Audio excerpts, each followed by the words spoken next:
എങ്ങനെയാണ് പറയേണ്ടതെന്ന് അറിയില്ല. പറഞ്ഞാൽ സ്ത്രീ വിരുദ്ധ ചാപ്പ് കിട്ടുമെന്നും അറിയില്ല. കിട്ടിയാലും തരക്കേടില്ല. അമ്മയും ഒരു സ്ത്രീയാണ്. ആ കണ്ണുനീര് കേരളത്തിന്റെ വേദനയാകുന്നൊരു വല്ലാത്ത ദിവസം. അത് പറയാൻ കഴിവില്ലെങ്കിൽ പിന്നെ കോട്ടുമെടുത്തിട്ട് ഇവിടെ വന്നിരുന്നിട്ട് കാര്യമുണ്ടോ? വീടിന്റെ ഉമ്മറ പകാലത്തിൽ അവസാന യാത്രയ്ക്ക് ഒരുങ്ങിക്കിടന്നവന്റെ ജന്മദിനം ഇന്നലെയായിരുന്നു. പ്രായം കേവലം 42 ഉള്ളൂ. ആ താടി കൂട്ടിക്കെട്ടി ചേതനയില്ലാത്ത മുഖത്തേക്ക് നോക്കി, മുത്തേ നിന്റെ മുഖമൊക്കെ മാറിപ്പോയല്ലോടാ മോനെ എന്ന് വേദനിക്കുന്ന ഒരു പെറ്റവയറിന്റെ വേദന കണ്ടു നിൽക്കാവുന്നതാണോ? ലോകത്തിലെ ഏറ്റവും വലിയ വേദനയുടെ പേര് അമ്മയുടെ പുത്രദുഃഖമെന്നാണ്. ദീപകിന്റെ തലക്കൽ കൊളുത്തിവെച്ച നിലവിളക്ക് പോലെ അച്ഛനും അമ്മയ്ക്കും കുടുംബത്തിനും ആ വീടിന്റെ ഒരേയൊരു വെളിച്ചം താനെയങ്ങ് കിട്ടുപോയതല്ല. റീച്ചിനും ഷെയറിനും വേണ്ടി അഹങ്കാരത്തിന്റെ പരികൊള്ളിൽ ഒരു സ്ത്രീ അടിച്ചു കെടുത്തിയതാണ്. ഒരു കുടുംബം നാനാവിധമാക്കിയതാണ്.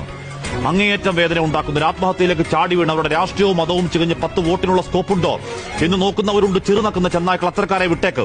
ഇവിടെ പ്രശ്നം അതല്ല.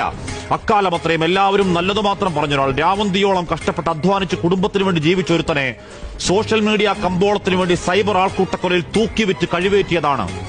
നവീൻ ബാബുവിന്റെ കാര്യത്തിൽ എപ്പോഴും പറഞ്ഞതുപോലെ മരിച്ചുപോയവർക്ക് വേണ്ടി ആഞ്ഞുവാദിക്കൽ ഉത്തരവാദിത്തമെന്ന ബോധ്യത്തിൽ മാത്രമല്ല, വീഡിയോ പലയാവർത്തി കണ്ട ബോധ്യത്തിൽ പറയുന്നു. ആ യുവാവ് 110% നിരപരാധി. ഭാരമുള്ളൊരു ബാഗ് ഉയർത്തുമ്പോൾ അറിയാതെ പറ്റിയത്, റീച്ചിന് പറ്റിയ ഒരു കോപ്പ് കിട്ടിയ ആനന്ദത്തിൽ ചിരിച്ചുകൊണ്ട് ലൈംഗികാതിക്രമം പകർത്തിയെന്ന് ആരോട് പറയലാണ്? ആദ്യമിട്ടൊരു വീഡിയോ എറിച്ചില്ല. പിന്നെ ആ സ്ലോ മോഷൻ പല ആംഗിളിൽ എഡിറ്റ് ചെയ്ത് സാരോപദേശം തള്ളിക്കയറ്റിയ വീഡിയോ ഇന്നലെ അപ്പോൾ 27 ലക്ഷം പേര് കണ്ടെങ്കിൽ ഒരുത്തനെ പച്ചയ്ക്ക് വെട്ടിക്കീറി ഇറച്ചി കഷ്ണം വിൽപ്പനയ്ക്ക് വെച്ചതിന്റെ കൂലിയാണ്. കഷായം ഗ്രീഷ്മയ്ക്കും കൂടത്തായി ജോലിക്കും വേണ്ടി വാദിച്ചവർ ഇവിടെയും ഒരു ഹാഷ്ടാഗ് അവൾക്കൊപ്പം ഉണ്ടാക്കി ഇറങ്ങുന്നുണ്ട്. സ്ത്രീപക്ഷ കാപട്യങ്ങളെ നാണമുണ്ടോ?